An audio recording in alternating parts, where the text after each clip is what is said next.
Karen's friends mutilated my bulls. The judge sentenced them to my ranch for 5 years. Told person by Levi Dawson, 52 rancher, combat vet, father, and quiet protector of land and livestock. Let me tell you something I never thought I'd say. There's a kind of justice you don't find in courtrooms. It's the kind you find under the sun, with mud on your boots, and silence too heavy to carry. It all started with a mutilated bull and a blood-stained screwdriver left in my field. And it ended with Karen's friends shoveling cow dung on my land, by order of a judge.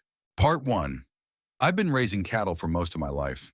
After 3 tours in Afghanistan and 2 marriages that didn't outlast the Texas droughts, I settled down on 80 acres just outside of Marfa. It's not much, but it's mine. My bulls are my pride, not just for breeding, but because they're the last living thing on earth that doesn't try to pretend. When a bull doesn't like you, it lets you know. And when it trusts you, the trust is sacred. Which is why I knew something was wrong the second I saw Duke limping. He's my oldest breeder, weighs near 100 pounds. But that morning, he was curled under the tree near the south fence, groaning like I'd never heard before. I thought maybe a fence nail or broken hoof until I saw the blood. Not from a cut, from a clean slice. Deliberate. Someone had mutilated him, and not just him.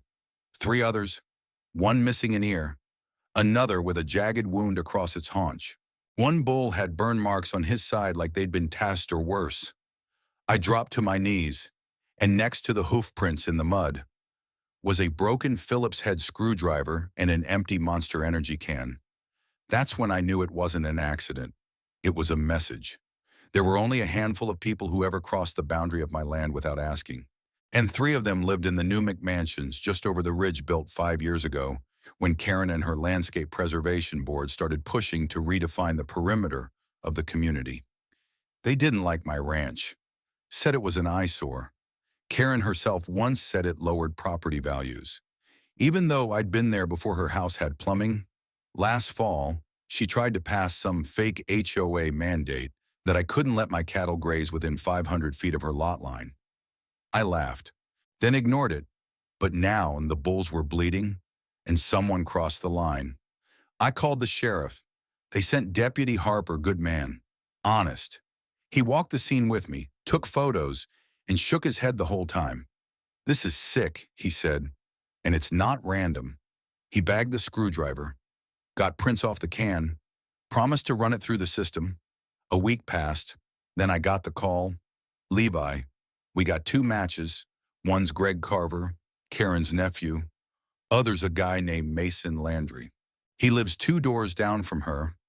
Both have priors, animal cruelty and trespassing." I swallowed hard. "Did Karen know?" I asked. Harper paused. "Don't know. But she vouched for both of them when they applied for security licenses last year. Wrote their references herself." My hands curled into fists.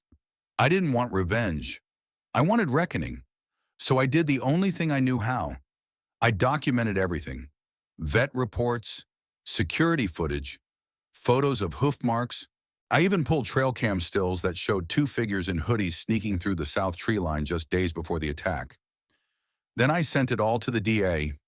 Karen, of course, denied knowing anything. She said it was a misunderstanding, that Greg and Mason were immature but harmless, that maybe the bulls got into something on their own. Until the court subpoenaed her texts and found one dated 2 days before the attack, where she wrote, "If Levi's bulls disappear, maybe the board will finally have leverage." Just saying. Part 2. A lawyer once told me, when someone lies, listen close. They usually confess, they just rearrange the truth. Karen was no exception. After the sheriff submitted the evidence, Karen started spinning a whole new version of reality. On paper, she wasn't anywhere near my land. She hadn't authorized anything. And as for the text she sent about my bulls disappearing, she claimed it was sarcastic commentary in a private chat. But the thing about small towns is, people talk, especially when you've wronged the wrong animal. The vet bills came out to just over $600. The emotional toll that couldn't be counted. Bulls don't trust the same after something like that. They shy when they used to stand proud.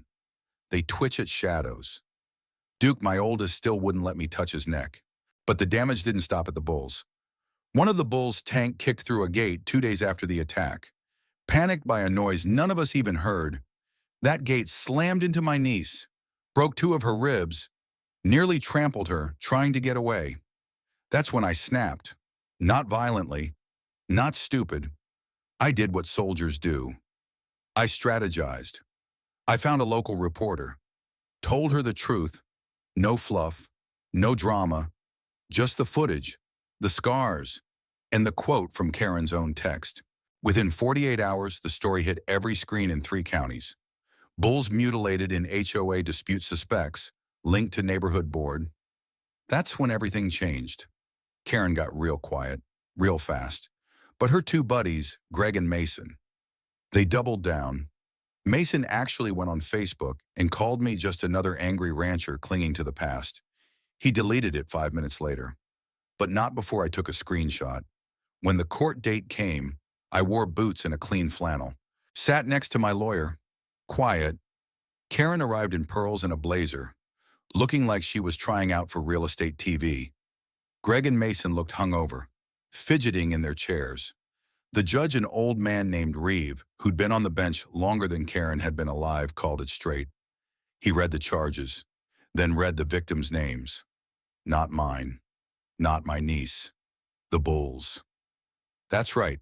The vet wrote formal reports classifying their injuries under the Texas Animal Cruelty Statute. Each count was a felony. Karen's face went pale when she realized the bulls had standing. The judge turned to her first. You enabled them. You signed their references, and your own words suggested motive. Then to Greg and Mason, you didn't just hurt animals. You traumatized a community. You violated the peace of a man's land, and that land that's been here longer than your fake HOA ever existed. And then came the twist, the sentence. Greg and Mason were sentenced to 5 years of supervised labor on my ranch. Under a restorative justice program Reeve personally pioneered for rural offenders. You broke his trust, the judge said. You work until you understand what it takes to earn it. No parole, no shortcuts, 5 days a week, sunrise to sundown, mucking stalls, rebuilding fences, vet care assistance, no cell phones, no visitors, just work. And Karen, she was banned from participating in any land use board, HOA, or civil property committee for life. Fined $60,000, ordered to pay the full vet bill, plus damages. The courtroom gasped. Me, I just tipped my hat and walked out. That weekend, Greg and Mason reported for duty. Deputy Harper drove them out himself. They stood on my gravel road in brand new work boots they didn't know how to lace right. I didn't say much, just handed them 2 pitchforks, gestured toward the barn, and said, start there. Part 3. You ever see a man who thinks he's tough meet real labor? Not gym labor, not boot camp. I mean earthwork, the kind where the sun scalds your back and animals don't care who you are or how much you sweat. That's what Greg and Mason met on day 1. And that's where the real sentence began. They showed up with attitude too clean, too cocky. Greg wore mirrored sunglasses. Mason had on fingerless gloves and said, how hard can it be? It's just hay and cow poop. Right, I didn't answer. Just handed them both feed buckets and pointed to the chute. Told them to get familiar with the names and patterns of each bull. Told them if they got careless, the bulls would remind them who weighed 1,000 pounds more. They laughed until Canyon, one of my younger studs, slammed the chute gate hard enough to knock Greg flat on his ass. You all right? I asked. Deadpan. Greg groaned. Didn't think it'd be this kind of job. I didn't say it aloud, but what I thought was, you didn't think at all. That first week was rough. They blistered fast, got heat rash, complained about flies, about early mornings, about how prison would have been easier. Mason nearly quit day 3, said he'd rather sit in a cell than work under some angry cowboy. I reminded him that jail wouldn't have let him walk free in the evening, or eat hot food, or talk to his mom on Sundays. But out here, I told him, you earn what you take. including forgiveness. He didn't reply, but he stopped complaining. It was week 2 when the tide shifted. That was the week Duke, my oldest bull, had to get a wound flushed. A deep scar that never healed right after the mutilation. Greg was the only one strong enough to help hold him steady with me while the vet cleaned the site. His hands shook the whole time. Duke didn't flinch, didn't buck, just stared dead into Greg's eyes like he remembered him. Afterward, Greg sat on the fence alone for an hour, didn't say a word. The town, meanwhile, had opinions. Some folks came out to see the show, watching the 2 former bull cutters muck pens like a punishment parade. Others just wanted to make sure the system wasn't being too soft. But I didn't care what they thought. I cared about what the bulls thought. Animals know.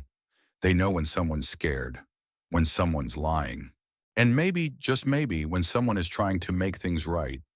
By the end of the first month, Greg started showing up early. By the second, Mason stopped flinching around the animals, and by the third, they stopped asking when it would end. Karen, on the other hand, hadn't changed a bit.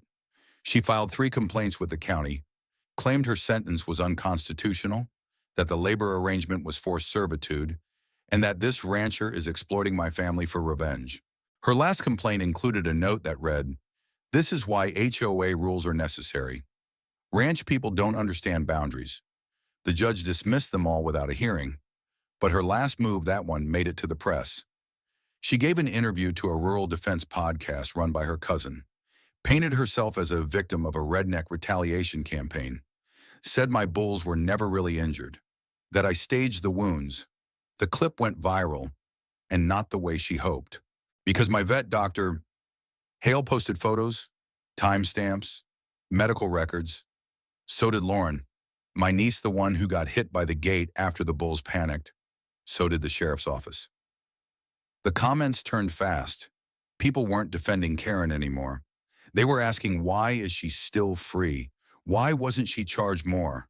What if those bulls had been children? That was the day Karen disappeared offline. And the day Greg showed up to the ranch, quiet, red-eyed, and said, "I don't want to be anything like her." Part 4. Redemption's a tricky thing. It doesn't come with an announcement, no spotlight, no one claps when it shows up. It creeps in quiet like sunrise through the barn slats. And sometimes, it comes from the last place you expect. It was late October, frost kissing the pasture grass, when Greg showed up early, earlier than usual. Before the sun, he stood outside the tool shed, holding something wrapped in a towel. "I fixed it," he said, "for Duke." Inside the cloth was a custom leather neck guard, stitched by hand, reinforced padding over the scarred area that always cracked in the cold. He'd sewn it himself. No one told him to. I stared at it, then stared at him. Greg didn't meet my eye. "You don't have to use it. He flinched when I fed him last week. I figured maybe it'd help." I took it. Didn't say a word. But that was the moment I knew something had shifted. Not just in Greg, but in me, too. Mason changed slower. Still rough, still bitter, but he stopped cutting corners. Started asking questions. Once, I caught him brushing Tank, just quiet, slow strokes, like he was trying to erase what he'd done with gentleness. And the bulls, they noticed. They always notice. By Thanksgiving, word spread, not about Karen this time, about the boys. People started asking if they were really putting in the work, or just pretending. Some folks drove by the ranch to see for themselves. Most were just curious.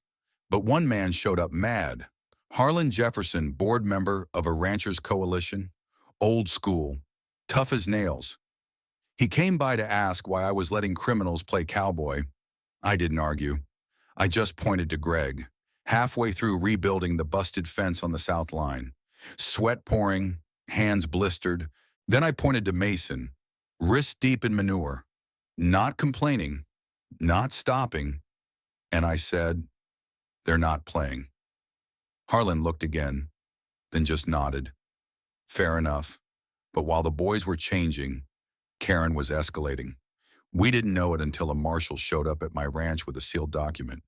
Karen had been conspiring with someone on the outside, her cousin. Same guy who ran the smear podcast to illegally monitor the worksite. They'd installed a hidden drone over the ranch, collecting footage in an attempt to prove mistreatment. Footage included private footage of Lauren and my niece near the barn without consent. That triggered new charges. Karen was indicted for illegal surveillance, attempted witness intimidation, and probation violation. This time, the state didn't hold back. She was remanded immediately. No bail. And when Greg heard, he cried. Not out of sympathy, out of relief. I didn't think she'd ever lose power. He told me by the hay barn. Even when she was sentenced, she still felt untouchable. But now he shook his head. Now I see her for what she is. I didn't respond right away, but when I finally spoke, it was this good. Because now maybe you can start seeing yourself for something else. 2 weeks later, Greg requested something that stopped me in my tracks. He wanted to speak at the next town council meeting, on record, as a repentant offender, not to defend himself, to defend the bulls. He stood in that little community room, voice shaking, and said, I used to think punishment was the end of the story. I thought if I served time, that was enough. But Levi's Ranch taught me, punishment's just the start. Accountability is what you live with after. The room was dead silent. Then Lauren stood up, slow, and started clapping. Others followed. Even Harland. Greg and Mason still worked the ranch, but not like prisoners anymore. They stayed longer, asked more, showed up even on off days. And one morning, Mason knocked on my door with a sketchbook. He'd drawn all the bulls by hand. On the last page, he wrote, You can't fix what you did, but you can protect it now. I kept that page. It's framed above the feed ledger in the barn. Part 5. Scars don't fade. They thicken, they harden, and sometimes they teach. But forgiveness. That's not about forgetting what cut you. It's about deciding who you'll be after the bleeding stops. Karen's final sentencing happened on the first warm day of spring. The courtroom was packed. Reporters lined the walls. Live streamers whispered into phones. Her cousin, the podcaster, never showed, probably too busy scrubbing her voice off his episodes. Karen walked in handcuffed, jaw locked, face powdered like the right foundation could hide the kind of rot that festers when truth finally wins. Her charges had piled up since the drone incident: illegal surveillance, evidence tampering, violating a court order, conspiracy to intimidate a victim. The prosecutor didn't flinch. Neither did the judge.